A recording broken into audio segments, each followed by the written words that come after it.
OK. Donc, alors ce que je vous disais, c'est ça, c'est que la pratique de l'enracinement, normalement, vous devriez la pratiquer régulièrement. Ça veut dire une fois par jour, idéalement, et dans lequel vous pourriez la noter dans votre journal intime. L'enracinement, à quoi ça sert? Pour rappeler, hein, c'est que on cherche à rétablir une connexion entre la terre et le ciel à travers nous, de façon à ce qu'on puisse vraiment être dans une position la plus verticale possible. C'est-à-dire où on se sent de plus en plus nourri de par nous-mêmes. C'est-à-dire qu'on n'est pas dans un processus de relation avec l'extérieur où on dépend de l'autre, où on est en demande par rapport à l'autre, mais on cherche davantage à se mettre dans une position où on s'auto-nourrit en quelque sorte, par la présence de la terre et du ciel à travers soi. Alors c'est souvent, il y a des expressions qui disent, par exemple, cette personne-là se tient debout. Hein, quand on dit d'une personne qu'elle se tient debout, c'est qu'elle est dans une position d'alignement, c'est-à-dire qu'elle est capable justement de se rendre réceptive à l'énergie tellurique et du ciel, et elle la fait circuler à travers elle, et elle se met dans une position verticale parce qu'elle est capable de se tenir debout devant les gens, et donc de s'affirmer, de se manifester, d'être en accord avec elle-même, être capable d'écouter les autres, mais toujours en respectant qui elle est. Alors l'enracinement, c'est ça que ça favorise. Donc, d'un point de vue humain, strictement, c'est une technique qui est fort intéressante, et en plus, c'est une technique qui est essentielle dans la préparation pour faire du décodage intuitif, pour faire des soins également. Donc, c'est une technique vraiment qui est de base et qui permet de faire un suivi sur vous-même et évaluer comment l'énergie circule dans votre corps, si vous avez des perturbations, des déséquilibres, etc. Donc, de pouvoir vraiment faire un suivi sur vous d'une façon régulière. C'est ça l'avantage donc de l'enracinement. Est-ce qu'il y aurait des questions par rapport à cette première technique-là? Ça va bien. Non, ça va. Oui, c'est bon? Alors, vous pouvez passer par le chat hein, si vous avez aussi des commentaires pour ceux qui Et puis, l'autre chose qui avait été observée, donc, il y avait ensuite, après l'enracinement, qui est une technique, donc, de vraiment qu'on installe dans notre vie d'une façon quotidienne, il y a des techniques ensuite de décodage intuitif. Alors, quand on s'est enraciné, on est dans une position de réceptivité avec l'énergie de la Terre et du ciel. C'est un peu comme si on était un canal.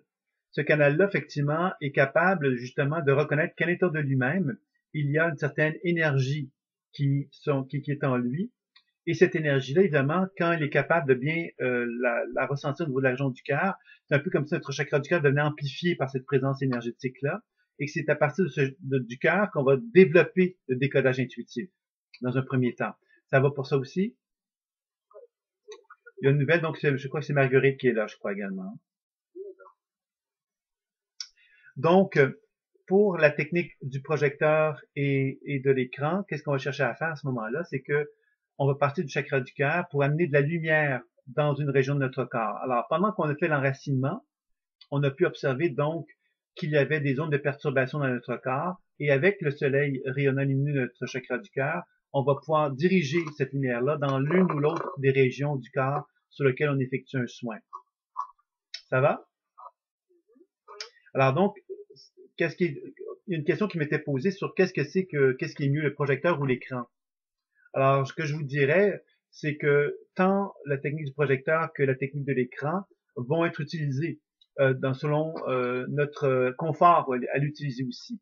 La technique du projecteur, on va l'utiliser beaucoup évidemment parce que c'est une technique qui part de notre chakra du cœur pour diriger la lumière dans une région de notre corps. Donc, c'est une technique très simple, très facile, et ça nous permet, c'est une première approche pour développer notre relation avec notre corps, pour qu'il puisse communiquer avec nous. Donc, c'est une technique vraiment toute simple. La technique de l'écran, on va découvrir qu'elle peut être utilisée de plusieurs façons aussi. Pour le travail personnel plus particulièrement, la technique de l'écran, qu'est-ce qui est intéressant, c'est qu'elle peut justement nous permettre donc d'envoyer la région perturbée sur un écran. Alors, c'est ça qui va être très intéressant à utiliser avec la technique de l'écran, c'est qu'on va vraiment amener l'énergie qui est en soi vers l'écran. Alors, souvent, c'est utilisé pour les gens qui ont des problèmes, des grosses douleurs ou des problèmes d'être témoin. Quand on est dans une difficulté, dans une position de témoin, souvent, en mettant sur l'écran, on a une distance. Et cette distance-là va faciliter de beaucoup le travail qui va être à effectuer concernant le travail de décodage intuitif. Est-ce que vous avez des questions par rapport à ça? Non, ça va bien. Non, ça va. Oui, bon. Alors, bonjour Marguerite, je vois que tu étais branchée, ça me fait plaisir que tu es parvenue. On va résoudre le problème la prochaine fois, mais j'avais pas compris qu'il fallait que ce soit par un autorépondeur que tout se fasse là. Mais on va régler ça. Donc, l'enracinement, donc la technique du projecteur et de l'écran, qui est donc une technique d'approche. Et à partir du moment qu'on met de la lumière ou qu'on projette une énergie sur un écran, qu'est-ce qui va se faire? C'est qu'on va commencer à décrire ce que l'on perçoit. Alors, il faut se rappeler que tout ça se fait dans le monde imaginaire, donc on ne va pas se demander si on est en train d'imaginer quelque chose ou pas. On doit accepter de jouer un jeu imaginaire, justement, dans lequel il y a des perceptions qui vont se manifester à nous, et ces perceptions-là ont peut-être un sens, ont peut-être une raison d'être. Donc, la première chose qu'on va chercher à faire, c'est de décrire les manifestations imaginaires que l'on perçoit, que l'on voit, entend ou ressent, de les questionner. Ça veut dire quoi les questionner? Ça veut dire quelque part de m'adresser à la perception imaginaire et de lui demander quel est son message, quelle est sa raison d'être, qu'est-ce qu'elle fait là, pourquoi elle se manifeste de telle façon, et ainsi de suite. Alors, plus on entreprend une démarche de questionnement comme celle-là, plus on va favoriser la possibilité que notre corps, notre inconscient, puisse nous répondre. Et c'est ça qui est intéressant, parce que c'est là qu'on commence à aborder vraiment la notion du décodage intuitif. Parce que le décodage intuitif, c'est d'accepter que le processus imaginaire nous donne la permission d'exister par lui-même, qu'on lui donne la permission plutôt. Alors, ça veut dire quoi? Ça veut dire que moi, si je pense une position de témoin, je vais regarder mon corps, les perceptions qui sont dans mon corps, les observations que j'ai dans mon corps, et je vais simplement me dire, ben voilà, j'ai une douleur dans mon genou. Cette douleur dans mon genou a été faite parce que et je vais rester dans mon histoire personnelle. Je ne vais pas me donner l'opportunité de pouvoir accéder justement à la sagesse intelligente qui anime mon corps. Et pour y accéder, c'est important donc de ne pas... Vous m'entendez pas bien? On n'entend pas parce qu'il y a des voix, en tout cas chez moi, il y a des voix qui proviennent de, peut-être que les personnes coupent la caméra ou je sais pas, faire quelque chose parce qu'on entend des voix qui proviennent de différents endroits. Ok, oui. Ok, moi je vous entendais pas. Mais effectivement, comme je l'ai déjà dit, ça serait peut-être bien de fermer la caméra pour permettre justement un meilleur passage aussi au niveau Internet et peut-être au niveau des sons, si vous avez évitez d'avoir des bruits autour de vous pour éviter que justement ça soit dérangeant. Parce que moi j'entendais pas le son qui venait. Mais voilà. Alors pour désactiver la caméra, c'est simplement le petit logo au-dessus de votre écran là. Vous allez voir un petit écran de caméra si vous voulez le désactiver. J'ai rien. Bon, mais de toute façon, c'est pas très grave, là, en autant que il y avait des bruits. Là, actuellement, je crois que moi, j'entends plus rien, en tous les cas. Je reviens avec ce que je vous disais. Donc, je reviens à une petite rétrospective. Donc, il y avait la technique d'enracinement, projecteur et écran. Deux techniques différentes qu'on va apprendre à utiliser à travers les exercices que l'on va faire. Actuellement, je vous dirais, utilisez la technique qui vous apparaît la plus confortable. Mais vous allez voir que plein de techniques qu'on va utiliser tout au long de la formation qui vont toucher les deux techniques. Alors, vous allez soit utiliser le projecteur, soit utiliser l'écran, tant sur vous que sur un partenaire, même chose. Vous allez constater que ces deux techniques qui sont des variations sur un même thème, c'est deux façons d'aborder le travail avec l'inconscient ou le champ énergétique. Et évidemment, quand on met de la lumière ou qu'on projette sur un écran, on voit des perceptions qu'on va donc prendre le temps de décrire, de questionner, de décrire et de questionner. Quand je dis questionner, ça ne veut pas dire de questionner mon mental, c'est de questionner la perception imaginaire. Accepter que la perception imaginaire, elle est distincte de moi. C'est là qu'on devient un témoin. Un témoin, c'est quelqu'un qui reconnaît qu'il est là et que qu'est-ce qu'il observe est quelque chose d'autre que lui. Et qu'il va accepter de jouer le jeu, de s'adresser à la perception imaginaire pour qu'il y ait effectivement donc une réponse qui puisse en résulter. C'est comme ça qu'on va arriver effectivement à pouvoir échanger avec la perception imaginaire. Évidemment, on va faire cette démarche de questionnement-là le plus longtemps possible. C'est-à-dire qu'on va poursuivre le questionnement tant et aussi longtemps qu'on observe effectivement qu'il y a un échange qui s'effectue entre moi et l'énergie en question, c'est-à-dire qu'il y a un genre de communication qui s'effectue. Alors évidemment, on s'entête pas. Quand on arrive à constater qu'on est limité dans le questionnement, qu'on arrive à le plus avancer, on va simplement arrêter. On va pas attendre de devenir impatient ou de devenir en colère ou d'avoir l'impression qu'on n'est pas bon. Parce que si on tombe dans cette énergie-là que je viens de vous décrire, on va perdre la position de témoin. Donc la position de témoin est fondamentale dans cette pratique-là. Il faut donc éviter de sombrer dans un état émotionnel X, Y ou Z. Et si on tombe dans un état émotionnel, soit qu'on se remet dans une position de témoin, ou soit qu'on reconnaît qu'on est dans l'émotion, on la vit, et on revient à la position de témoin par la suite. C'est toujours important donc de bien comprendre cette notion de témoin versus l'identification à l'émotion que j'ai. Parce que si je suis identifié à l'émotion, je ne suis plus témoin. Alors ça, c'est toujours important de bien se rappeler cette façon de faire-là pour bien gérer la pratique intuitive. Ça va pour ça aussi? Oui. Donc, c'est les questions. De toute façon, je pense que le chat devrait fonctionner, parce que j'ai vu tout à l'heure que on l'avait utilisé. Euh, Ensuite de ça, après donc tout ce phénomène de questionnement-là, vous l'avez sans doute compris dans les enseignements audio, euh, que le questionnement va se faire de la façon suivante.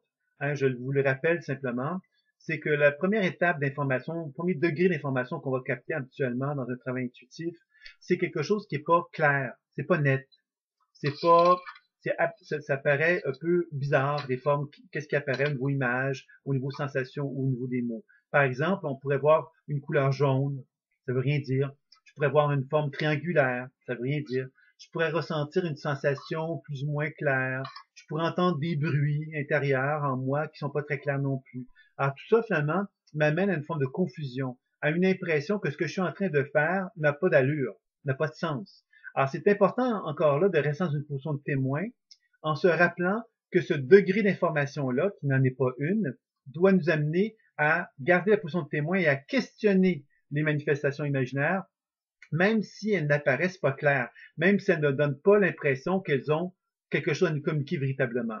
Alors, si on reste dans une position de témoin, on va être capable de questionner quand même et de pouvoir justement progressivement constater que si on questionne, il est possible qu'on arrive à un nouveau stade d'information plus avancé où on va peut-être ressentir, voir ou entendre une émotion. Par exemple, on va constater que le jaune entraîne de la tristesse ou que la sensation éparse m'amène à une forme de sentiment de honte, par exemple. Alors, tout ça va m'amener encore une fois donc à revenir sur le questionnement en posant des questions sur l'émotion que je ressens, vois ou entends. Alors, en questionnant, il y a de fortes chances que l'émotion m'amène à une compréhension, c'est-à-dire que je comprends que la honte est associée au fait que je ne me respecte pas dans ma relation amoureuse, par exemple. Alors, encore là, j'approfondis en restant dans une position de témoin et en questionnant toujours cette information-là pour aller au maximum de ce que je peux aller pour aller chercher le maximum d'informations. Et normalement, je devrais être capable d'arriver à la fin à trouver la cause. La cause, c'est que, par exemple, j'ai honte de m'affirmer dans des relations amoureuses, par exemple, parce qu'en tant qu'enfant, alors j'ai 5 ans, j'ai vécu un traumatisme X, Y, Z qui m'a amené donc à avoir cette honte-là. Alors, on n'a pas réglé le problème, mais on est parvenu à retrouver la source du problème. Alors, le questionnement, c'est ça qu'il cherche à faire. C'est qu'on s'adresse toujours aux perceptions imaginaires pour arriver au maximum de l'information que je peux capter.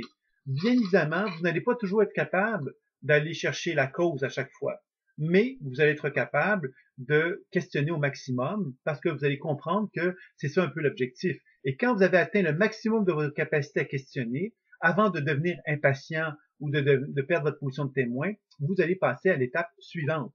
L'étape suivante, on l'a vu dans l'enseignement qui a été proposé dans le week-end d'introduction, que c'est la déprogrammation. Vous vous rappelez de la déprogrammation, je suppose? Pas trop. Donc, Vous pouvez refaire voilà, un petit résumé? Oui, mais c'est pour ça que je vous allais vous rencontrer, c'est que je voulais justement prendre le temps de vous témoigner un peu de ce que c'était que toutes les techniques qui ont été vues. Alors, pour ce qui est de la déprogrammation maintenant, alors, quand j'ai été au bout du questionnement, alors les grandes questions que je pose à ma manifestation imaginaire, c'est quel est ton message, qu'est-ce que tu fais là, pourquoi tu fais ça, pourquoi tu es de telle couleur, quelle est ta raison d'être. Alors, ce sont des questions qui vont amener donc une compréhension. Alors, quand j'arrive au maximum de cette compréhension-là, la déprogrammation est une question type. La question type est la suivante, c'est qu'est-ce que je peux faire pour t'aider dans l'immédiat? Donc, on quitte le questionnement qui est plus genre interrogation qui m'amène à comprendre quelque chose pour arriver à l'étape du soin. L'étape du soin, c'est de dire qu'est-ce que je peux faire pour t'aider dans l'immédiat. On s'adresse à la perception imaginaire toujours et on lui demande qu'est-ce que je peux faire pour t'aider dans l'immédiat. Donc, l'énergie pourrait me dire, ben, j'ai besoin quelque part de chaleur. Donc, je pourrais, dans l'immédiat, lui avoir l'intention de lui transmettre de la chaleur et que quand j'envoie de la chaleur vers l'énergie en question, je vais constater il va y avoir une transformation qui va se produire dans le champ énergétique. Donc, de nouvelles manifestations vont apparaître, voir, entendre, ressentir, que je vais prendre le temps de questionner à ce moment-là. Vous me comprenez? Alors, dans ces conditions-là, la déprogrammation, elle consiste à quelque chose de tout simple, c'est que vous avez toutes les solutions à tous les problèmes que vous allez rencontrer tout au long de l'écoute. Et que si vous êtes capable de bien comprendre cela, vous allez donner à ce moment-là à votre corps tout ce qu'il a besoin pour se déprogrammer. Alors pourquoi j'appelle ça déprogrammation? C'est que dans votre perception imaginaire, par exemple que vous relatez à quelque part une expérience de l'enfant de 5 ans que vous avez été, dans lequel, qui est relié à la honte dont je vous parlais tout à l'heure. Vous demandez à cet enfant-là qu'est-ce que vous pouvez faire pour l'aider dans l'immédiat, et il vous dit, j'aurais besoin que tu me prennes dans tes bras. Vous pourriez vous dire, c'est pas possible, c'est pas possible, tu es quelque chose de trop lointain pour moi, je peux pas le faire. Mais dans le processus imaginaire, tout est possible. Donc, je pourrais très bien prendre l'enfant dans mes bras et lui témoigner de l'amour. Si je fais ça, c'est évident qu'il va y avoir une transformation qui va se manifester dans le champ énergétique, dans ma perception que j'ai de l'enfant. Si cette transformation-là se produit, ça va donc entraîner des modifications dans mon regard sur l'enfant, et je vais donc prendre le temps de décrire, questionner et déprogrammer de nouveau pour permettre justement une transformation de prendre forme dans la perception que j'ai vis-à-vis ce travail-là que je suis en train d'effectuer avec l'enfant de l'âge de 5 ans. Le but de tout ça, c'est de constater que l'enfant qui est figé dans sa honte, plus je lui donne ce dont il a besoin, plus il va se transformer. C'est-à-dire qu'il ne sera de moins en moins associé à de la honte, il va être de moins en moins dans l'expérience de la honte, mais il va me montrer de plus en plus ce qu'il est réellement. C'est-à-dire que derrière la honte se cache un être, un enfant de 5 ans, aligné, équilibré. Si cet enfant équilibré devient équilibré, il va me montrer le chemin de ma guérison. C'est-à-dire qu'il va m'informer justement du potentiel que j'ai en moi pour pouvoir être aligné en harmonie avec mon être d'une façon plus importante. Alors c'est là qu'on va arriver à la déprogrammation dans le sens ultime du terme, c'est-à-dire que je vais modifier ma perception imaginaire. Alors au début de l'exercice, je vais voir ma perception d'une certaine façon, et à la fin de la déprogrammation, normalement, je devrais la voir différemment, c'est-à-dire je devrais la voir plus en harmonie avec moi. C'est ça qu'on va chercher à observer tout au long de la déprogrammation. Est-ce que vous me suivez par rapport à ça? Est-ce que vous avez des questions? Donc, oui, oui. De ton saccadé, là, les dernières paroles que tu as prononcées, c'était saccadé. OK. Alors, je sais pas. C'est toujours associé à la caméra. Si vous êtes capable de certains d'entre vous couper la caméra, ça pourrait être quelque chose de bien parce que ça permettrait d'avoir plus de bandes passantes. C'est probablement ça. Moi, j'ai pas bah, en fait, ça correspondait à Madame Brigitte qui, je sais pas, déplaçait son ordinateur. Je voyais que ça correspondait à ça. Ça créait un bruit. Ah, OK. Est-ce que ça fonctionne maintenant? Est-ce que vous m'entendez bien? Oui. OK. Oui, pour l'instant, on t'entend. OK. Voilà. Vous me dites s'il y a quelque chose qui colle pas. Alors ensuite, il y avait la technique de l'accueil. Alors, la technique de l'accueil, si vous vous rappelez bien, il y avait donc le décodage intuitif, la déprogrammation et la technique de l'accueil, elle venait comme combiner ça. C'est-à-dire que c'est pas des techniques différentes, c'est des complémentarités. C'est-à-dire que le décodage intuitif, on l'associe à la déprogrammation on l'associe à l'accueil. Alors, dans l'accueil, qu'est-ce qu'on cherchait à faire? C'était ce que j'appelle, moi, un acte d'amour, entre guillemets, artificiel. Un acte d'amour artificiel, c'est que moi, quand j'aime quelqu'un, je ne réfléchis pas au fait que je l'aime. Je l'aime tout simplement et je sens quelque chose vers cette personne-là. Je sens comme une ouverture vers elle. J'ai l'impression de la prendre dans mes bras. J'ai l'impression quelque part de l'amener à mon cœur. C'est des réflexes que je pourrais presque dire instinctifs que l'être humain a lorsqu'il aime. On a un désir de se réunifier à l'autre d'une façon naturelle. Dans la technique de l'accueil, qu'est-ce qu'on découvrait? C'était de faire cet acte d'amour, mais d'une façon rationnelle. Je dis rationnelle avec des guillemets encore une fois, puisqu'il y a un processus intuitif qu'on apprenait à faire à travers cette démarche-là. Alors, pour rappeler ce qu'était la technique de l'accueil, c'était qu'on prenait le soin, donc, si on le faisait sur une région, par exemple mon genou, on prenait le soin simplement d'envelopper la région du genou avec une intention aimante, une intention d'aimer le genou et de lui créer un cocon d'amour autour de lui. Alors, ce cocon d'amour allait permettre à notre genou de lui créer quelque part des conditions très favorables pour qu'il se sente bien. Quand il se sent pas bien, quand on cherche à créer ce cocon d'amour, un peu comme une enveloppe que l'on crée avec un mouvement comme ceci rotatoire autour de la région, on va constater que quelquefois la région va avoir des réactions. des résistances. Quelles que soient les modifications qu'on va observer, ce qu'on va faire, c'est qu'on va mettre de la lumière dessus la résistance ou la réaction que l'on va observer. On va prendre le temps de décrire, de questionner et de déprogrammer la région en question afin que l'accueil, le cocon d'amour, soit le plus parfait possible pour la région en question. Vous me suivez? Oui. Attends, je mets un truc au chat là parce que je voudrais que tu répondes. Ok, de toute façon, je vais poursuivre et puis je verrai ton chat tout à l'heure. Je peux le dire comme ça? Ok, vas-y. Parce que c'est bon. Voilà. Écoute, quand tu travailles, bon, parce que moi j'ai travaillé sur la région de la gorge, d'accord? Et la région de la gorge m'a renvoyé vers le ventre. Oui. Alors quand tu envoies donc l'accueil, enfin de la lumière donc vers la région, tu l'envoies où? Sur la région du ventre ou sur la région de la gorge?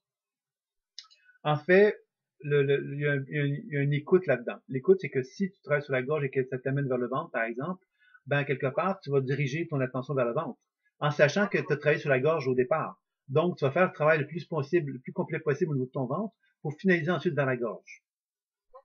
Normalement, c'est comme ça qu'on va procéder. Alors évidemment, bon, si le travail nous amène vraiment trop loin de la gorge, qu'on manque de temps, bon ben, on va accepter l'idée qu'on n'aura pas le temps de compléter ça, mais on sait que notre travail de base, c'était la gorge quand même. Donc, on va y revenir à la gorge inévitablement. Ça va? Alors ça, c'était pour l'accueil d'une région. Alors, on crée ce cocon d'amour-là, et après avoir créé le cocon d'amour, on allait visualiser deux bras énergétiques qui allaient s'extérioriser de notre cœur pour prendre la région de notre corps, qui par exemple serait notre genou, et on allait l'amener dans notre cœur. Alors cet acte-là d'amour, c'est un acte d'amour qu'on fait consciemment, et cet acte d'amour conscient nous amène à constater qu'il peut y avoir des réactions et des résistances qui se manifestent dans notre inconscient encore une fois. Alors quand ça se manifeste, ces réactions et ces résistances-là, on arrête la démarche, on met de la lumière sur la résistance ou la réaction, on prend le temps de décrire, questionner et déprogrammer ce que l'on a observé. Ça va?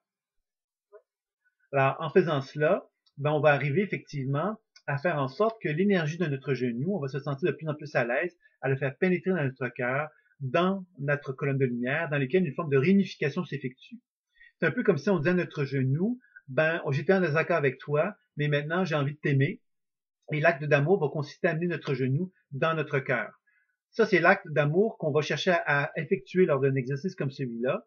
Quand on fait cet exercice-là, on constate que quelquefois, on a beau vouloir le faire avec de très belles intentions, il se peut que notre corps refuse que notre genou, par exemple, pénètre dans notre cœur. Pourquoi? Ben parce qu'effectivement, ça fait peut-être des années durant qu'on se préoccupe pas justement de notre genou, et notre corps va nous demander de nous prouver quelque part qu'on est sérieux, qu'on a une envie réelle de l'aimer, et il va nous demander donc un apprivoisement, ce qui va impliquer justement un genre d'accompagnement qu'on va se faire soi-même, dans lequel on va devoir revenir régulièrement sur cet exercice-là pour apprivoiser l'idée que notre genou a besoin d'attention, d'amour pendant un certain temps avant qu'il se sente à l'aise de pouvoir pénétrer dans notre cœur et de se réunifier à soi. Donc c'est là qu'on constate justement qu'il y a des règles dans l'amour, hein, des règles universelles pourrait-on dire, qui font que lorsqu'une énergie ne se sent pas pleinement accueillie ou acceptée, elle ne va pas naturellement se sentir pleinement acceptée du jour au lendemain. Elle va nous demander des comptes, elle va nous demander des preuves, et nous, notre rôle va être de justement la sécuriser, la réconforter, pour qu'effectivement le travail de réunification puisse se faire de plus en plus librement par la suite. Ça va? N'hésitez pas s'il y a d'autres questions. Alors, maintenant, ça, c'était pour une région.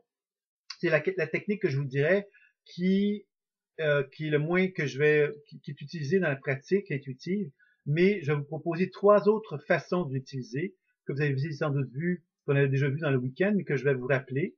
Donc, il y avait l'accueil que l'on peut faire donc de soi. L'accueil de soi, c'est qu'on utilise la technique de l'écran. On va simplement projeter une image de soi sur un écran devant soi, et on va faire la technique de l'accueil de notre image de nous-mêmes. C'est-à-dire qu'on va s'accueillir soi-même. On va s'aimer dans notre globalité. Alors, évidemment, on va chercher à décrire qu'est-ce qu'on voit dans notre écran quand on s'est projeté. On va prendre le temps de questionner, déprogrammer, et ensuite, on va créer un cocon d'amour qui va partir des pieds pour remonter jusqu'au sommet de la tête. À chaque fois qu'il y a des réactions et des résistances, on va mettre de la lumière dessus pour prendre le temps de décrire, questionner et déprogrammer la résistance, de façon à ce que le cocon d'amour soit le plus en plus harmonieux et que le cocon soit de plus en plus harmonieux autour de cette image de soi, qu'on va ensuite amener dans notre cœur, avec évidemment, à chaque fois qu'il y a des réactions, des résistances, de la lumière qu'on va mettre sur chacune d'elles, prendre le temps de les décrire, questionner et déprogrammer, et ensuite donc d'amener cette énergie-là de nous-mêmes dans notre cœur pour nous témoigner de l'amour, pour nous informer justement que l'on s'aime. Alors ça, c'est une autre façon de procéder qui est fort intéressante et qui nous permet d'évaluer justement ce degré d'intimité amoureuse qu'on a avec soi-même. Alors, ça peut être une belle façon de chercher de l'information par rapport à ça, qui peuvent être très, très intéressants. On se rappelle qu'on avait vu que dans l'accueil de soi, de notre globalité, qu'on avait vu la notion de frontière. Vous vous rappelez de ça ou pas? Alors, la frontière, finalement, c'est qu'on constatait que dans les relations interpersonnelles, il y a des frontières qui peuvent exister. Alors, si moi, par exemple, je suis euh, avec moi-même, en train de faire une technique de l'accueil avec moi-même, il est possible que j'observe que, par exemple, cette image de moi pénètre très, très facilement dans mon cœur. Un peu comme si elle était s'empressait de pénétrer dans mon cœur, comme si elle ne voulait pas quelque part que je l'enveloppe. Alors ça peut être un indice de quelqu'un de fusionnel, quelqu'un quelque part qui a tendance justement à ne pas avoir de facilité, à avoir de la distance avec lui-même. Pourquoi il y a de la difficulté? Parce que ça lui fait peur. Probablement qu'être dans une position de distance l'amènerait à prendre conscience de certains comportements qu'il a. Par exemple, d'être trop symbiotique avec les autres, d'être trop fusionnel avec les autres. Et comme il y a un peu d'appréhension à ce niveau-là, il y aurait cette possibilité qu'on observe ça dans un processus d'accueil de soi. Il est possible qu'une personne, au contraire, soit dans la résistance absolue. J'essaie d'amener cette image de moi-même dans mon cœur et il y a plein de résistances, ça n'arrête pas, ça n'arrête pas, ça n'arrête pas. Ça indiquerait que la frontière, ma frontière, ce serait une frontière rigide. La frontière rigide, c'est une énergie, quelque part, qui est pleine de conditions, qui est pleine d'exigences, qui est pleine de demandes pour s'assurer, justement, qu'elle sera accueillie adéquatement. Donc ça, c'est une autre frontière qu'on va prendre le temps de sécuriser pour arriver, justement, à libérer davantage la frontière pour qu'on soit capable d'aller dans notre cœur. Mais, au départ, c'est possible qu'on observe ça. L'autre frontière qui est fréquente, c'est qu'on essaie d'amener la lumière, notre image de nous-mêmes dans notre cœur, et cette image-là disparaît. C'est comme si on disparaissait, comme si on n'arrivait pas à se capter. Alors ça aussi, c'est quelque chose qui peut arriver, et ça indique effectivement qu'on peut être évasif. C'est-à-dire qu'on est quelqu'un qui va pas chercher justement à facilement être perçable. On n'aime pas se faire mettre dans un coin, par exemple. On n'aime pas être précis. On aime garder un espace de liberté, un espace de flou, hein, comme si on voulait pas justement que tout soit trop précis, parce que ça nous fait un peu peur. Alors ça, c'est les principales frontières. Évidemment, la frontière équilibrée, ce serait une frontière dans laquelle on pourrait créer un cocon d'amour autour de notre image de nous-mêmes, l'amener à notre cœur sans aucune résistance, sans aucune difficulté. Tout se ferait harmonieusement. Ce serait un indice d'équilibre, de frontière à ce moment-là. Est-ce que vous me suivez toujours par rapport à ça ou est-ce qu'il y a des questions? Ça va? Ensuite, il y avait l'autre option, c'est qu'on pouvait travailler sur un comportement. Alors là, on touche quelque chose un petit peu plus... on pourrait certainement parler de thérapie un peu plus quantique à ce moment-là. C'est-à-dire qu'on part du principe qu'il est possible de travailler sur des comportements. Donc, on ne parle pas de nous-mêmes, on parle de comportements qui animent notre être. Alors, les comportements qui animent notre être, la honte, par exemple, pourrait, dans certaines circonstances, je me sens honteux. Et quand je me sens honteux, je me comporte de telle façon.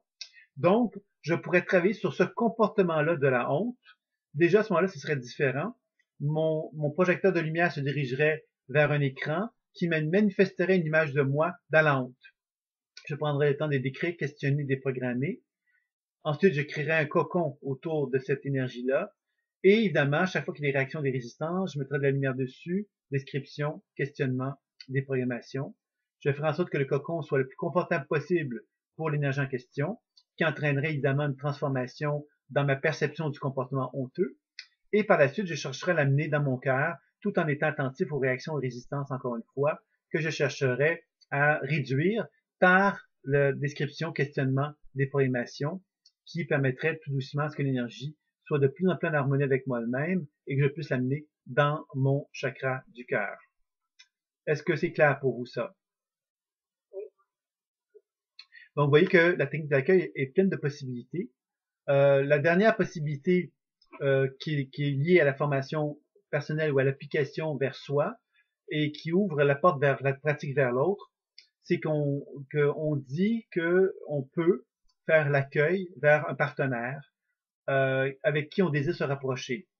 Alors, je dis ça parce que dans l'éthique de la pratique intuitive que moi j'ai mis en place, mais en parlant avec mes étudiants, tous les premiers étudiants que j'avais eus, on avait convenu que faire une pratique intuitive sans l'autorisation, de le faire sur quelqu'un sans son autorisation, c'était quelque chose qui n'était pas acceptable. Pour la simple raison que cela voudrait dire que moi, je pourrais décider de faire une pratique intuitive sur quelqu'un à son insu et que je pourrais même découvrir des choses sur cette personne-là, faire des soins à son insu, etc. Et ça m'apparaissait intrusif. Donc, on a dit qu'il y avait quand même la possibilité de faire un travail sur un partenaire sans son autorisation que dans le cas où on cherche à se rapprocher de cette personne-là. C'est-à-dire que l'on cherche à faire un soin par rapport à la relation que j'ai avec cette personne-là et non pas face à elle. Je ne veux pas changer cette personne-là. Je veux amener la relation à être plus équilibrée. Donc, il est possible de faire ce type de travail-là avec la technique de l'accueil où on va simplement amener de la lumière dans l'écran. On va faire apparaître la personne avec laquelle on souhaite se rapprocher. On va décrire, questionner, déprogrammer comme on l'aperçoit dans notre perception imaginaire. Et ensuite, on va chercher à créer le cocon d'amour en observant les réactions résistantes qui peuvent être présentes. On prend le temps de décrire, questionner et déprogrammer. On l'amène dans notre cœur lorsque le cocon est bien harmonieux. On observe des réactions de résistance, on met de la lumière dessus. Description, questionnement, déprogrammation encore une fois. Jusqu'au moment où l'énergie, la personne, notre partenaire, accepte de pénétrer dans notre chakra du cœur. Alors, cet exercice-là va consister justement à faire un travail de réunification avec cette personne-là pour qu'on devienne moins sensible, en fin de compte, aux réactions émotionnelles que nous pourrions avoir vis-à-vis d'elle. Donc, si je suis moins sensible aux réactions émotionnelles que je pourrais avoir vis-à-vis de cette personne-là, il y a de fortes chances que cette personne-là aussi soit en moins grande réaction avec moi. Et c'est comme ça qu'on va favoriser une relation plus équilibrée entre moi et mon partenaire, la personne avec qui je souhaite me rapprocher. Ça va? Vous me suivez, ça va? Oui. Et évidemment, ce qu'on va voir le prochain mois, c'est qu'on peut le faire sur quelqu'un d'autre. Et à ce moment-là, évidemment, on va le faire dans un contexte thérapeutique. Ça, on va y revenir de toute façon, mais c'est l'application, la dernière application qu'on pourrait, que vous avez sans doute deviné par rapport à la technique de l'accueil. Alors évidemment, il y a d'autres applications qui sont peut-être plus, je dirais, plus spirituelles. Par exemple, on pourrait très bien faire l'accueil de la planète Terre, par exemple, ou d'un pays sur la planète. Alors encore là, ça serait une action qui serait plus humanitaire, qui serait plus spirituelle et qui aurait plus un objectif, effectivement, de faire un travail de guérison sur une conscience collective, sur une communauté humaine, etc. Alors ça, ce sont des choses qui sont possibles de faire, qui sont un peu comme des actes de prière, en quelque sorte, qui qui peuvent être pratiqués. Par exemple, je me rappelle que quand il y a eu des conflits de guerre importants sur Terre il y a quelques années, beaucoup de gens faisaient des méditations collectives pour la paix dans le monde. Donc, la technique de l'accueil peut être une façon de procéder pour travailler de cette façon-là, avec une intention justement que nous-mêmes, on soit dans un processus de détachement de témoins par rapport à des conflits de guerre, et qu'on soit pas donc dans la peur ou dans l'insécurité absolue par rapport à tout ça, mais qu'on apprenne justement à retrouver une position de force par rapport à ces phénomènes-là. Ça va? Ensuite, il y avait le dernier chapitre de la pratique qu'on avait à voir, donc, qui était concernant les chakras. Donc, il y avait... Juste Sylvain, Oui, dans ce module-là, sur le site de l'écoute imaginaire, il y a une rubrique qui s'appelle Intégration, déprogrammation et accueil. Et en fait, le fichier audio, il est vide. oui. J'ai effectivement constaté cela. Je vais vous expliquer par rapport à ça, c'est que actuellement, je vais vous donner accès à cet enregistrement-là après. Je vais vous l'envoyer probablement à tout le groupe, là, l'enregistrement de cette technique-là, de cette technique-là, en fin de compte, qui est la technique que je viens de vous nommer, en fin de compte, hein, qui est l'accueil de soi, en fin de compte, plutôt. L'intégration, c'est ça. Je vous l'enverrai donc cette technique-là et tenez-moi informé s'il y a d'autres bugs. Il y a un autre bug également que je vais vous envoyer. Je vous l'enverrai à tous pour ceux qui sont intéressés. Il y avait un audio sur entité énergie psychique. C'était pas prévu ça dans l'enseignement audio de la formation personnelle. Si c'est là, c'est qu'on m'avait jamais avisé, j'avais jamais vérifié, je l'avais jamais vu en fin de compte. Mais s'il y a des gens qui sont intéressés à ce questionnement-là, qu'est-ce que c'est qu'une entité, qu'est-ce que c'est qu'une énergie psychique, il y a une vidéo que je peux vous donner accès, qui est sur YouTube, qui vous permettra donc d'avoir un genre de petite présentation sur mon regard que j'ai par rapport à ça.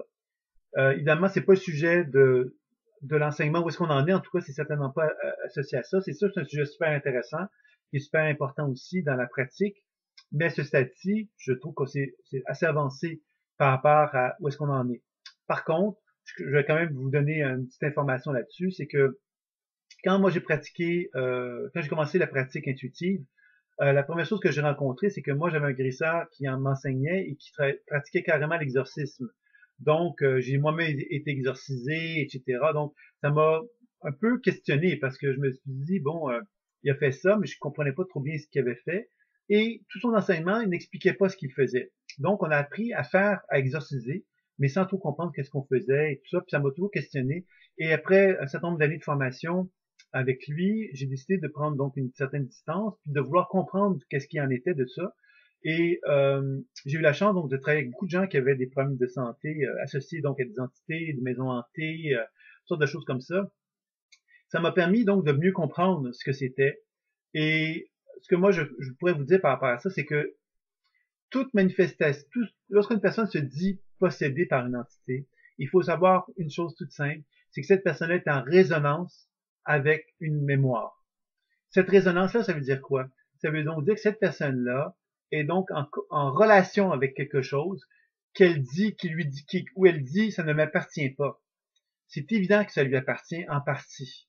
Alors le travail, c'est là que je trouve qu'on n'est pas assez avancé. Le travail d'un thérapeute intuitif dans ces circonstances-là, c'est d'amener le partenaire à devenir conscient de la raison de la résonance. Donc du contenu émotionnel refoulé que cette personne-là a.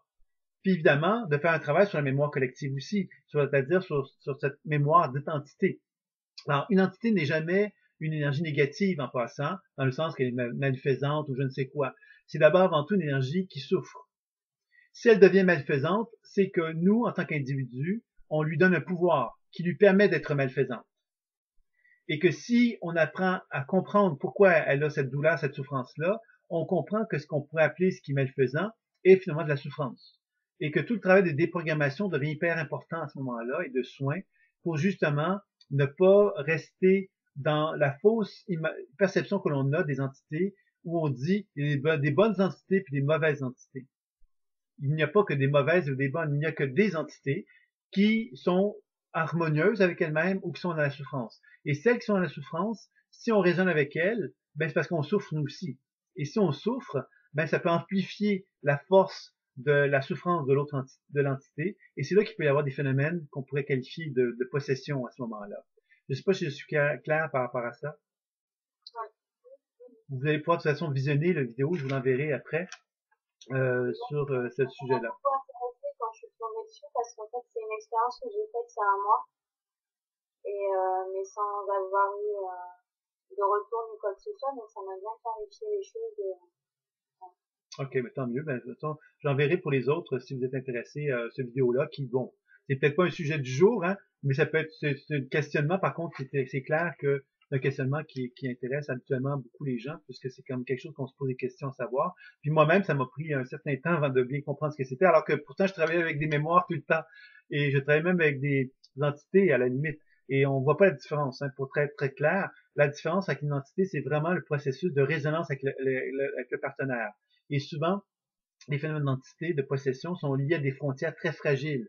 Soit les gens sont très fragiles au niveau de leurs frontières, soit qu'ils ont vécu des traumatismes émotionnels importants, soit qu'ils prennent de la drogue en grande quantité ou qu'ils sont alcooliques. Alors tout ça, finalement, sont des symptômes qui vont favoriser une frontière fragile. C'est ça qui va finalement entraîner ce genre de situation le plus souvent. Il y avait une autre question aussi que j'ai oublié peut-être de répondre avant d'aborder l'exercice sur les exercices sur les chakras. C'est les pensées parasites. Qu'est-ce qu'on fait avec des pensées parasites?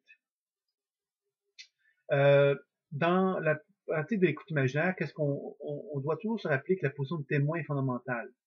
Donc, s'il se passe quelque chose en moi qui m'est inconfortable, que j'ai une pensée qui m'apparaît pas saine, qui n'est pas une belle pensée qui se manifeste en moi pendant que je fais un exercice, ce que je vais faire, c'est que je vais accepter l'idée que la pensée parasite fait partie du processus intuitif. C'est-à-dire que si elle se manifeste, elle a quelque chose à me communiquer, à me dire, qui fait partie du processus intuitif dans lequel je suis. Donc, ce que je vais faire, c'est que je vais mettre de la lumière sur cette pensée parasite-là en lui demandant quel est son message, quelle est sa raison d'être.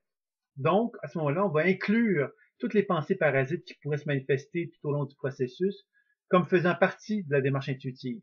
Alors, ça va nous éviter de nous battre avec la perception intuitive, avec la pensée dite parasite.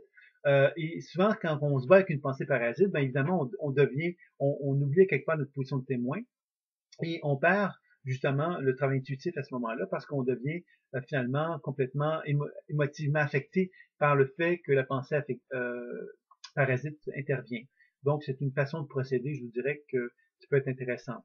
L'autre façon de procéder, lorsqu'elles sont vraiment importantes, ces pensées parasites-là, c'est qu'on pourrait les envoyer sur notre écran et de voir qu'est-ce qui apparaît, prendre le temps de questionner, d'écrire, questionner, déprogrammer, faire la technique de l'accueil. Vous voyez, c'est des choses qui pourraient être faites aussi pour travailler d'une façon plus approfondie sur les pensées parasites.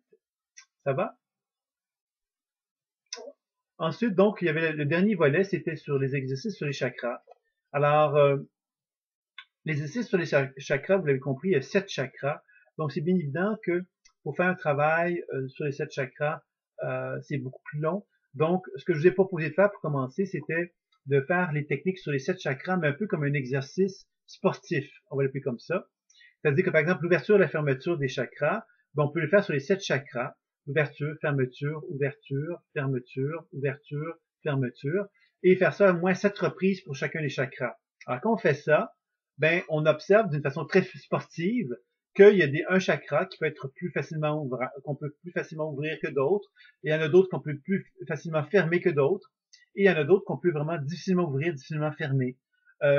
D'autres sont plus équilibrés. Donc, ça nous permet donc tout doucement d'arriver à avoir une image, une perception de chacun de nos chakras d'un point de vue pratique et non pas d'un point de vue théorique. C'est-à-dire que je peux arriver à identifier que le chakra le plus perturbé qui est en moi est le chakra, par exemple, solaire.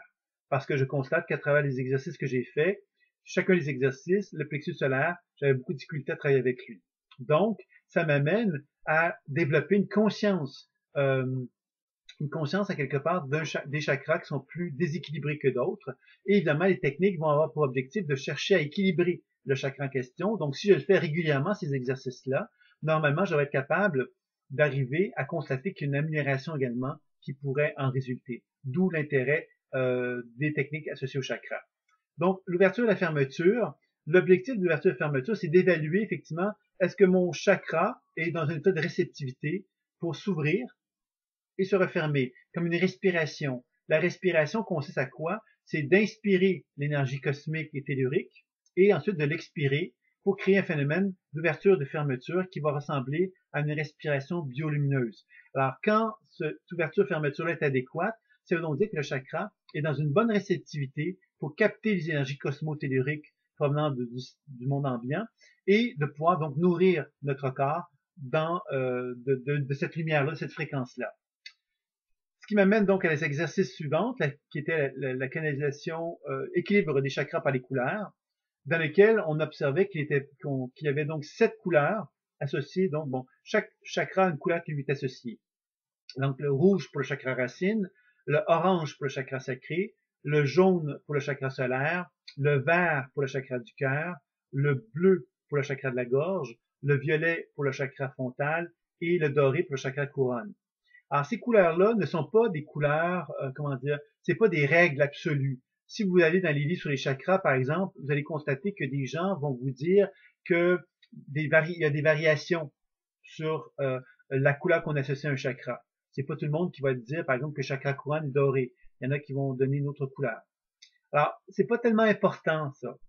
Je vous le dis pourquoi. Parce que, justement, le plus important, c'est pas de tomber dans un système rigide dans lequel on oublie quelque part d'être à l'écoute de ce qui se passe. Mais le plus important, c'est d'observer comment la fréquence colorée se répartit dans le chakra. c'est ça qui va nous donner un indice, justement, de la façon que le chakra a de prendre l'énergie cosmotellurique et de la répartir dans le chakra lui-même et dans les organes avoisinants pour déterminer effectivement le niveau de distribution d'énergie qui s'effectue dans le corps. De quelle façon que la nourriture énergétique est prise par le corps. Donc, si je regarde mon chakra racine, par exemple, et que je visualise, ou que je vois, ou j'entends, ou je ressens, que je mets de la couleur rouge dedans, ben, ça va être intéressant de voir pour moi de quelle façon que le rouge va se répartir dans le chakra racine.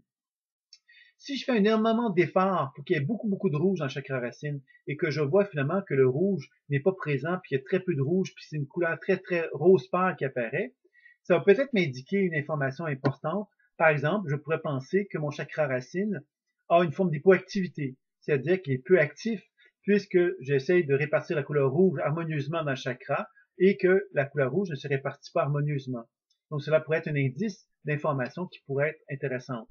Si j'observe le contraire, que je mets de la couleur rouge dans le chakra racine et que le rouge devient très foncé et très abondant dans mon chakra racine, ben je pourrais penser qu'il y a une forme d'hyperactivité qui pourrait être présente dans le chakra racine. Si en plus il y a plein de noirceur dans mon chakra, c'est très plein, c'est plein de noirceur, puis ça veut sortir, je pourrais penser à une hyperactivité surchargée, par exemple.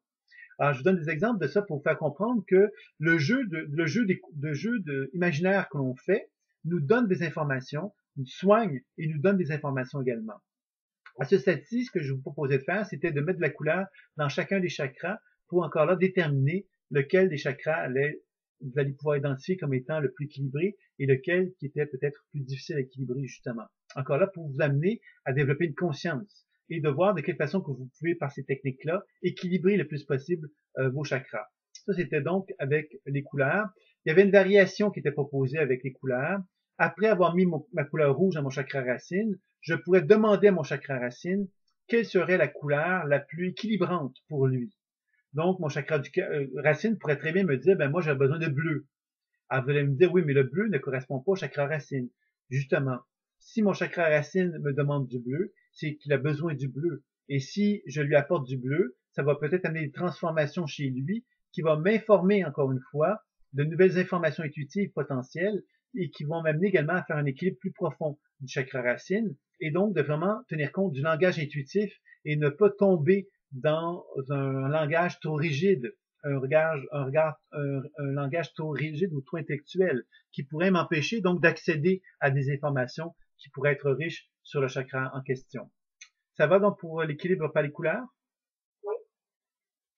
Ensuite, il y avait la circulation rotatoire. Donc, la circulation rotatoire, c'est une technique qui m'a donné des problèmes aussi quand j'ai commencé parce que la circulation rotatoire, on dit classiquement, quand vous regardez encore dans les livres sur les chakras, il y a plusieurs informations contradictoires qui sont indiquées sur la circulation rotatoire.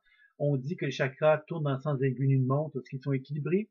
Certains disent que les hommes, ça tourne dans le sens aigu d'une montre. Chez les femmes, ça tourne dans le sens contraire des aiguilles d'une montre. Hein. D'où pourquoi on dit que les femmes sont déboussolées. Hein. C'est pour cette raison-là. C'est une blague. Hein. Donc, alors vous allez voir qu'il y a plein de contradictions dans les livres là-dessus. Et puis moi, dans l'enseignement qui m'avait été donné, je trouvais que on n'expliquait pas pourquoi un chakra devait tourner en sens aigu d'une montre. Et moi, je pense sincèrement que la circulation rotatoire, elle a deux mouvements. Un mouvement centripède. Le mouvement centripède, c'est un mouvement qui va faire ceci. Et le mouvement centrifuge qui va faire quelque chose comme ceci. C'est-à-dire que la rotation va amener une accumulation d'énergie dans le centripède et dans le centrifuge, une expansion d'énergie vers l'extérieur. C'est donc intéressant d'expérimenter les deux. Alors, on a pu se poser la question, si je fais tourner dans le sens aigu d'une montre ou pas dans le sens aigu d'une montre, on va faire les deux. Et on va observer qu'est-ce que ça nous fait. Et évidemment, encore une fois, on va constater qu'il y a un mouvement qui va nous apparaître plus naturel. Cette circulation rotatoire qui nous est plus naturelle, ben on va la simplement chercher à la faire pour équilibrer notre chakra. Alors, c'est comme ça qu'on va procéder pour faire la circulation rotatoire. Donc, l'ouverture-fermeture, équilibre par les couleurs, circulation rotatoire, ce sont trois techniques pour équilibrer un chakra. C'est-à-dire que lorsqu'on parle d'un chakra, on va utiliser ces trois techniques-là qui vont vraiment travailler sur le chakra lui-même. Et évidemment, si on parle de ces trois techniques-là, par exemple, si je reviens avec l'ouverture-fermeture ou même la circulation rotatoire, Ça veut dire quoi? Je peux le faire devant mon ouverture de la fermeture, par exemple, ou la circulation rotatoire. Je pourrais faire sur le côté. Je pourrais faire sur l'arrière. Je vous dis ça comme ceci, comme information. Ça veut donc dire que selon la position où je fais l'exercice, il va y avoir de nouvelles réactions, de nouvelles sensations qui peuvent se manifester, un nouvel équilibre qui peut en résulter aussi, et qui va m'amener à enrichir mon regard sur le chakra en question. C'est ça qui est quand même intéressant aussi à se rappeler à ce niveau-là.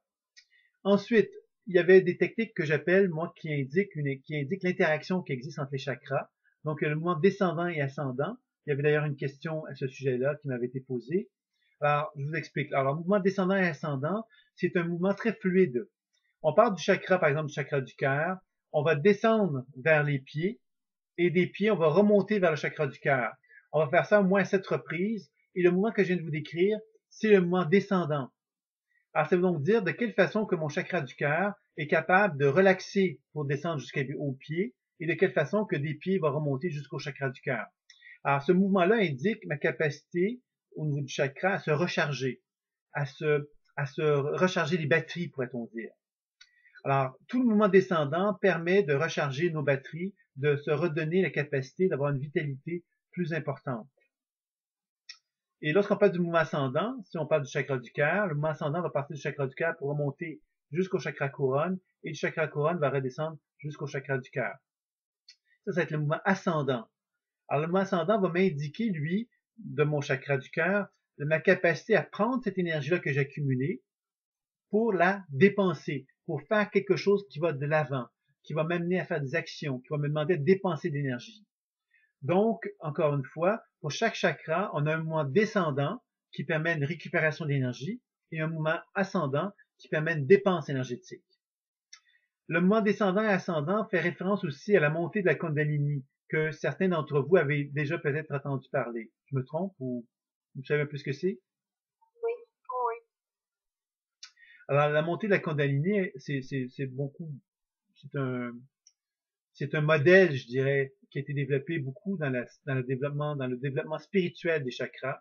Et on a tendance à oublier que les chakras, en fin de compte, sont des états de conscience et que ces 7 états de conscience-là, quelque part, sont en relation avec l'accomplissement humain. C'est-à-dire que moi, en tant qu'être humain, je dois, entre guillemets, parvenir à développer ces 7 états de conscience-là de façon équilibrée pour que je puisse arriver à accomplir ce que je suis en tant qu'être humain. Si je n'y parviens pas, ça veut donc dire que des zones associées à mes chakras qui vont être moins capables d'apprivoiser l'énergie cosmotellurique et qui va faire que des composantes psychologiques vont moins se développer adéquatement chez moi. Parce que, justement, chaque chakra a un niveau de vibration énergétique qui est associé aussi à une certaine composante psychologique. Et que si je ne maîtrise pas ce chakra-là, ben, je ne maîtriserai pas cette composante psychologique.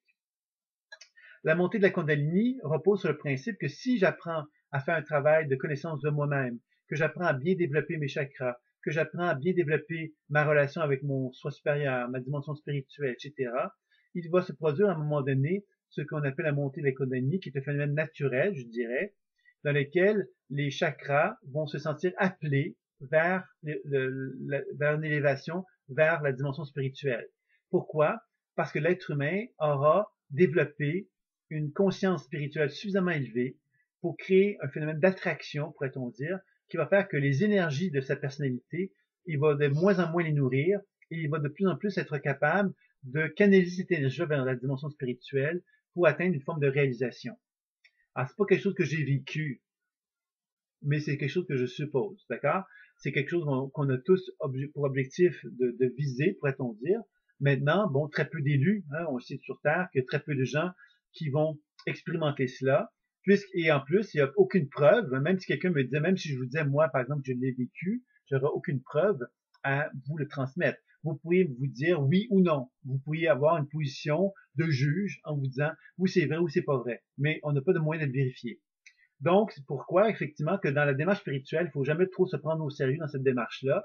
Et il faut surtout se rappeler quelque part que la clé au niveau des chakras, c'est de reconnaître qu'on a 7 niveaux de conscience et que ces 7 niveaux de conscience-là doivent être le plus équilibrés possible. C'est ça qui va être la clé, qui va permettre donc de cheminer le plus adéquatement possible. Donc ça, c'est pour le moment descendant et ascendant. Ensuite, il y avait la circulation entre les axes. Alors, la circulation entre les axes permet aussi de faire un travail où on reconnaît que les chakras inférieurs sont en étroite relation avec les chakras supérieurs. Alors, par exemple, le chakra racine est beaucoup en relation avec la volonté primitive de l'individu qui se dit, ben voilà, je suis un animal et je dois vivre pour ma survie. Je dois aller chercher tout ce qu'il faut pour survivre sur Terre. Ça, c'est vraiment la dimension animale de l'être humain. Si on regarde le chakra couronne, qui est son versant supérieur, le chakra couronne va dire, moi, je suis en harmonie avec la volonté spirituelle, transpersonnelle. Je fais confiance à la vie. Je fais confiance à quelque chose de plus grand que moi. Donc, je n'ai pas à me battre pour arriver à vivre parce que je sais que la vie est plus grande et elle va me donner toutes les ressources dont j'ai besoin pour vivre. Donc, je vous dirais que les deux sont nécessaires pour fonctionner. La volonté primitive est essentielle, la volonté spirituelle l'est aussi. L'équilibre entre les deux, c'est ça qui va permettre justement à avoir un équilibre le plus intéressant à se manifester. Vous me suivez par rapport à ça? Ensuite, il y a la volonté, l'axe chakra sacré, chakra de la gorge. Alors, encore là, chakra sacré touche l'identité. Touche aussi, on l'a vu, le chakra sacré est beaucoup en relation avec le désir de plaire. Quand je nais sur Terre, je constate que mes parents sont différents de moi et que mes parents sont contents quand je fais un certain nombre de choses et qu'ils sont mécontents quand je fais un certain nombre d'autres choses. Je comprends que si je veux être aimé, je vais devoir faire des choses qui font que les gens m'aiment. Alors ça va être la logique que la majorité des êtres humains vont se faire, qui vont faire que tout au long de leur vie, ils vont socialement faire plein de choses pour être aimés. Ils vont chercher à se conformer socialement parlant en apprenant les lois d'usage pour communiquer avec les gens, pour être poli avec eux, pour se faire aimer d'eux, etc. Alors ça, c'est ce qu'on appelle vraiment le chakra sacré, c'est vraiment ce qu'on appelle le communicateur relationnel qui est relié au chakra sacré et qui est donc l'individu qui va chercher donc à faire comme les autres pour être apprécié et être aimé, puisque socialement parlant, on sait que une certaine collectivité, par exemple la France, a une certaine façon de fonctionner, une certaine façon de faire, une certaine façon de s'exprimer. Les gens s'expriment d'une certaine façon pour se faire comprendre, pour être polis entre eux, etc. Donc ça, c'est une collectivité qui a développé une façon de communiquer. Si vous allez en Chine, vous allez découvrir une autre façon de communiquer, une autre façon de vivre les relations avec les autres, etc., et ainsi de suite. Donc, on a tous une façon de communiquer qui nous est propre, et évidemment, selon la collectivité dans laquelle on est, on va chercher à faire un peu comme tout le monde. Le chakra de la gorge, c'est le créateur. Le créateur, c'est l'original. L'original n'est pas celui qui va chercher à faire des choses comme les autres, n'est pas celui qui va chercher justement à copier les autres, comme le communicateur relationnel va faire, comme le chakra sacré va faire en général. Il va plutôt chercher à inventer de nouvelles choses, à créer de nouvelles formes, à créer de nouvelles expressions. C'est un inventeur, c'est un être créatif, c'est un original. Donc, c'est quelqu'un qui a une individualité qui est très forte. Donc, vous comprenez encore une fois que être trop créateur n'est pas une bonne chose parce qu'on devient trop original. Et si on est trop original, on va se faire rejeter par notre entourage. Alors, l'idée, c'est d'avoir un équilibre entre le chakra sacré et le chakra de la gorge le plus équilibré possible. C'est ce qui va permettre, effectivement, qu'un être humain soit le plus optimal. Donc, si je fais circuler l'énergie entre le chakra sacré et le chakra de la gorge, logiquement, je devrais arriver à constater qu'une énergie se répartit bien de mon chakra sacré vers mon chakra de la gorge et de mon chakra sacré, de la gorge vers mon chakra sacré et qu'il n'y a pas d'obstacle, il n'y a pas de blocage, il n'y a pas de perturbation. Alors, si j'observe ça, ça veut donc dire que mon axe est équilibré, est harmonieux et que cette personne-là n'a pas de problématiques associées à cet axe-là et elle a même des compétences qu'elle a développées. Donc, c'est quelqu'un qui a su justement s'adapter socialement parlant tout en reconnaissant son individualité et son potentiel créateur, par exemple. Ça va? L'axe suivant, c'est l'axe solaire cœur. Donc, encore une fois, le plexus solaire est beaucoup en liaison avec l'ego. L'ego qui cherche à s'affirmer, qui cherche à être un guerrier, qui cherche à prendre sa place, qui cherche à vraiment à être le plus présent dans son désir, effectivement, d'exister sur Terre. Et le cœur, qui est relié au serviteur, est quelqu'un qui va être davantage dans cette notion de service, justement. Pas pour se perdre dans les autres, mais en reconnaissant qu'il n'a plus à se prouver qu'il est meilleur que les autres ou qu'il a à prendre sa place. Il a simplement le désir de collaborer avec les autres. Donc, dans le cœur, il y a vraiment cette notion de collaboration, et dans le plexus solaire, il y a vraiment cette notion d'affirmation de moi. Donc, encore là, il y a un équilibre à avoir entre les deux. Je peux m'affirmer tout en étant capable de collaborer. Alors, si je suis capable de faire ça, je suis dans un axe solaire-cœur équilibré à ce moment-là.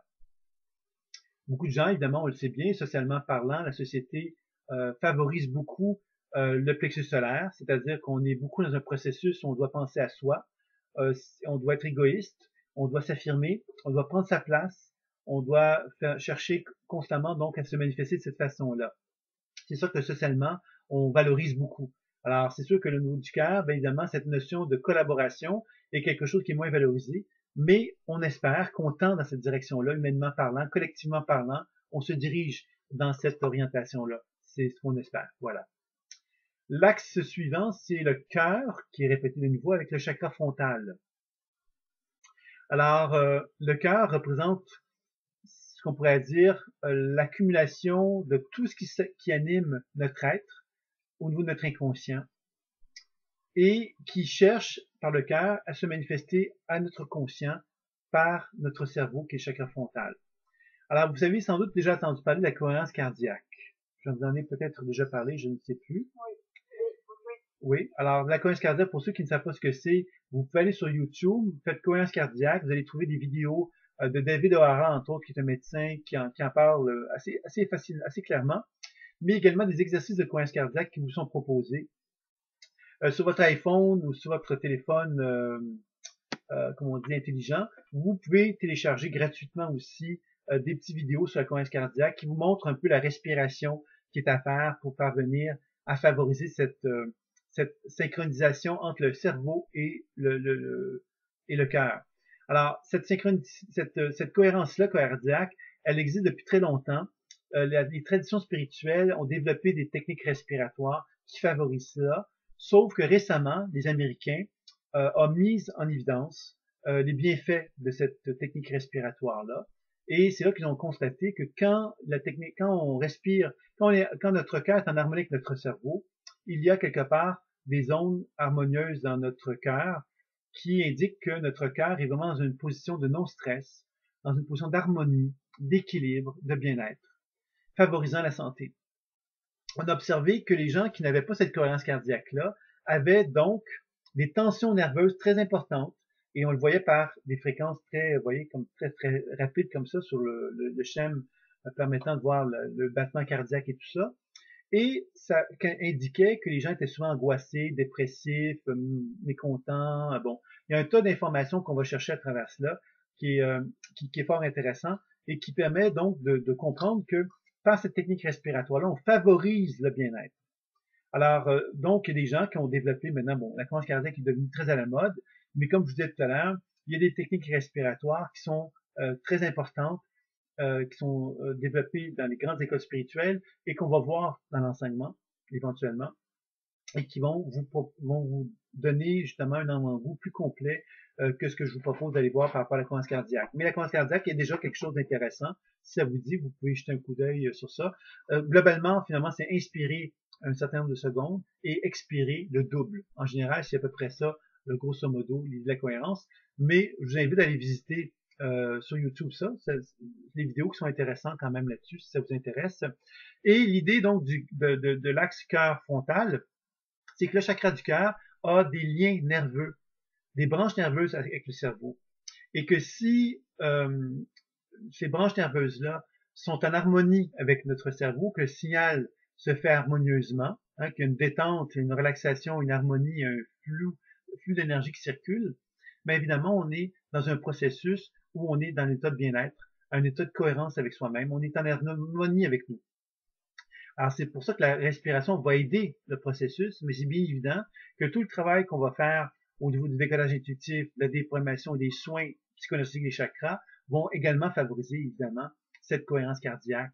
Et l'axe cœur chakra frontal va nous informer effectivement de la qualité de la cohérence cardiaque qu'on peut avoir. Plus le flou d'énergie se fait harmonieusement entre les deux chakras, plus il y a un indice qu'on est en harmonie avec soi. On n'est pas en conflit avec soi.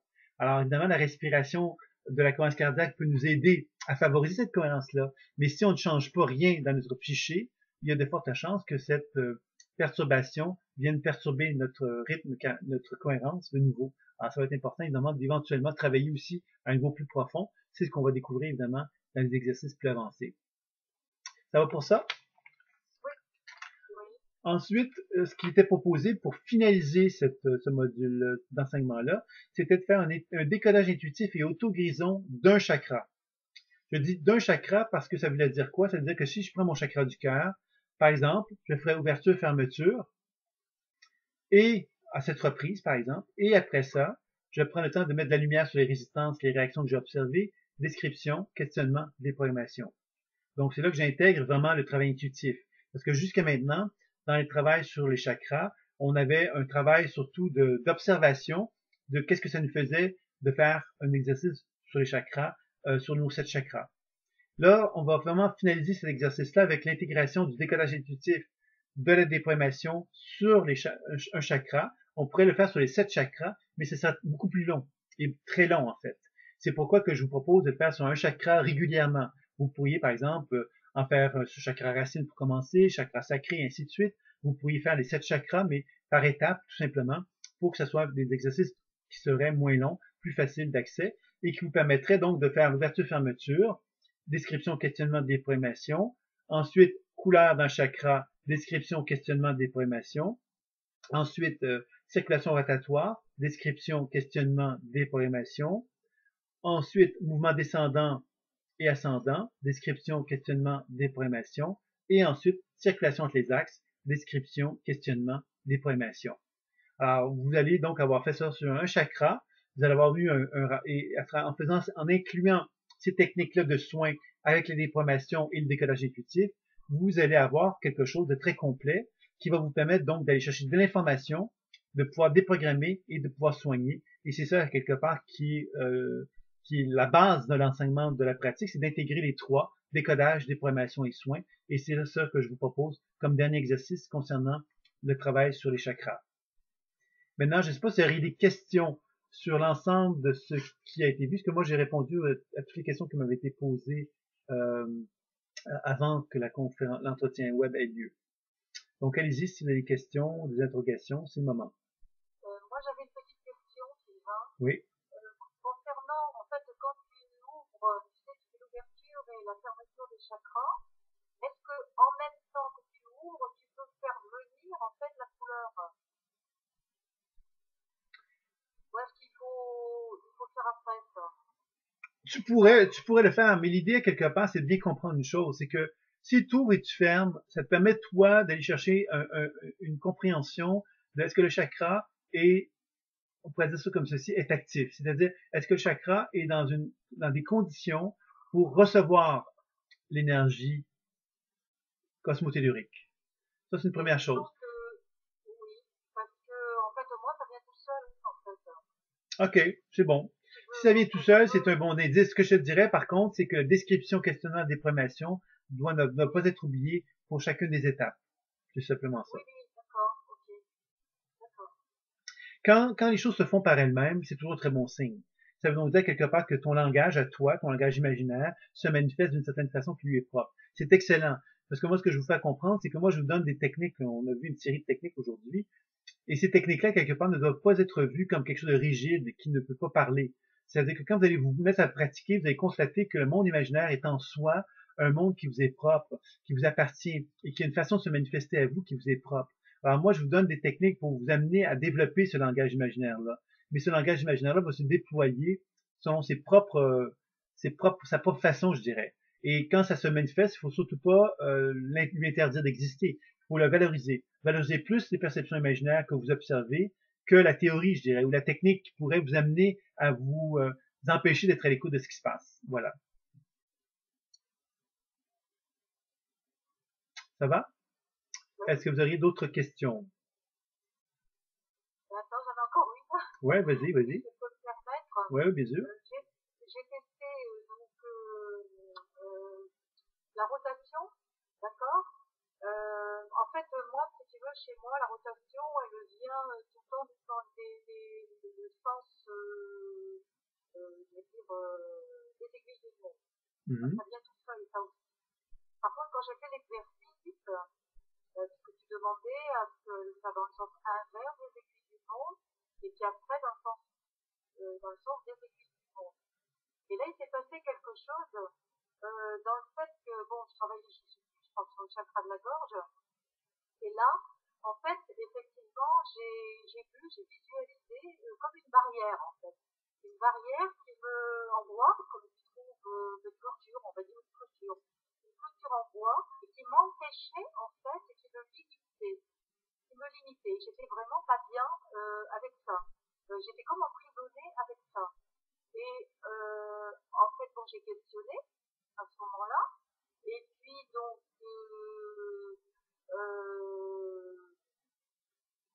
ben, la réponse était en fait par rapport, bon, il fallait que je lâche prise et que j'étais je rationalisais un peu trop.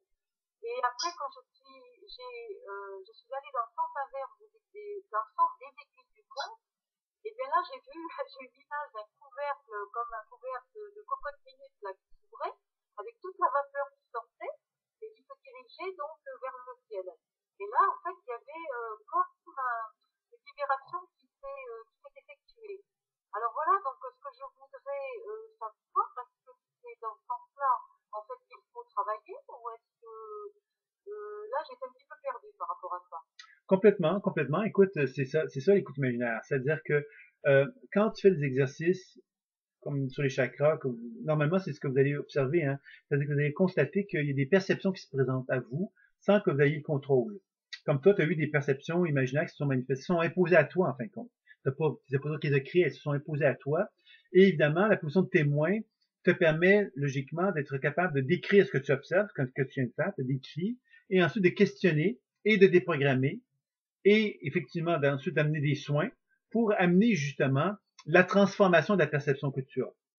Dans ce cas-ci, ce qui est clair, c'est que toi, quelque part, retenir au niveau de ta gorge, c'est vraiment pas la chose à faire.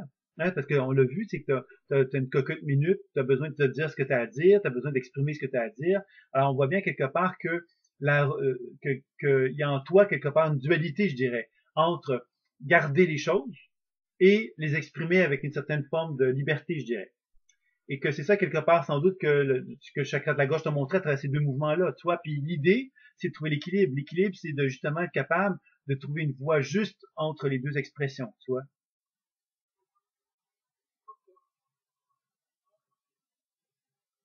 Mais tu vois, c'est très bien parce que justement, ce genre de truc-là t'indique bien quelque part qu'un genre de scénario qui prend forme dans l'imaginaire, puis que si tu prends le temps de le noter, bien évidemment, ça va te permettre, toi, d'avoir comme un genre de compte-rendu à chacun des exercices que tu vas faire qui va te permettre de reconnaître que ton corps te parle. Et maintenant, si tu ajoutes la notion de questionnement et de déprogrammation et de soins, ben, tu vas constater qu'à travers tous ces exercices-là, il va y avoir comme un genre de flou continu d'informations qui va se manifester, qui va t'aider donc à pouvoir cheminer au niveau des chakras à ce moment-là.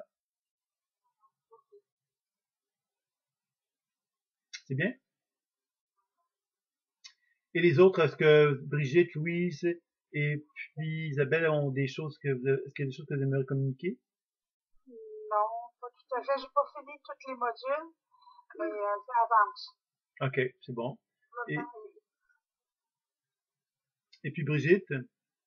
je suis pas allée jusqu'au chakra encore. OK. Mais t'as pas de questions? Non, non, ça va bien, mon petit. OK. Et puis, c'est bien c'est pas Ludivine, toi, non? Oui. C'est Ludivine. Pardon? Oui, c'est Ludivine. Ouais, c'est Ludivine, voilà. Alors, et toi, est-ce que tu as des questions? Non, pour l'instant, ça va. Ça va? OK. Donc, c'est un petit peu ça que je vais faire maintenant. Je ne sais pas si vous seriez, comment vous vous sentez par rapport à ça, parce que moi, j'aurais pu relancer avant la date que je vous avais annoncée au départ, au mois de juin, à la fin juin. Vous proposer une autre date, si vous êtes intéressé, pour pouvoir vous assurer que ça se passe bien. Est-ce que c'est sûr une pratique personnelle, c'est une pratique qui est plus difficile, parce qu'évidemment, on se retrouve tout seul, justement, et qu'on a souvent les difficultés qu'on peut rencontrer. Quelquefois, ça peut nous décourager plus facilement. Donc, c'est pour cette raison-là que je me suis dit peut-être que vous auriez envie d'une autre rencontre avant la fin juin. Je sais pas qu'est-ce que vous en pensez. Il y a encore beaucoup de travail, je pense. Oui, il y a beaucoup de travail encore. Il y a les vidéos à regarder. La vie, évidemment, à faire à travers. Je sais pas. OK, c'était juste une suggestion. Si vous vous sentez à l'aise, de toute façon, dites-vous bien que vous avez tous l'opportunité de pouvoir communiquer avec moi quand vous le souhaitez, quand vous le voulez. S'il y a des difficultés ou des problèmes, des difficultés que vous rencontrez, on peut rester simplement les choses comme ça, là. Et Ouais. si vous avez des problèmes, des difficultés, puis que je vois qu'il y en a plusieurs, bon ben moi je convoquerai une autre rencontre comme celle-là pour voir un peu comment est-ce que ça évolue, puis répondre aux questions à ce moment-là. Parce que là, je vois que ça semble finalement, de pas ce que je comprends, c'est que ça semble bien fonctionner actuellement. Vous avez une certaine progression, vous n'avez pas de problème majeur, il y a des petites questions, mais rien de très importants qui ont été posés. Donc là, je pense qu'on a fait un tour d'horizon. Je voulais vraiment faire le tour hein, avec vous de toutes les techniques qui ont été vues, de refaire vraiment un tour d'horizon là-dessus. Maintenant, bon, je vous inviterai à poursuivre et puis s'il y a des questions, des interrogations, ben, de me faire signe, puis je vous répondrai en individuel ou en groupe selon les circonstances. Parfait. Ça va? Bon, sinon, oui.